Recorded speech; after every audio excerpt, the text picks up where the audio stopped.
Hi, my name is Chef Ben Diaz, and today I'm going to show you how to make shrimp scampi without the wine. So the reason we're making our scampi today without wine is just to have something healthier and something smooth, especially if you can't have alcoholic beverages. First, in a large saute pan or medium-high heat, add 2 tablespoons of canola oil. Next, add 6 large shrimp. Season lightly with salt and pepper. Cook your shrimp for about 1 to 2 minutes on each side, turning occasionally.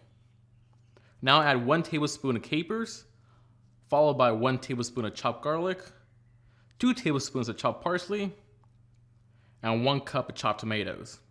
Cook for 2 minutes, followed by 2 tablespoons of butter. Cook gently for about 4 to 5 minutes. Now what you have is a great simple shrimp scampi without the wine, ready for any and all occasions.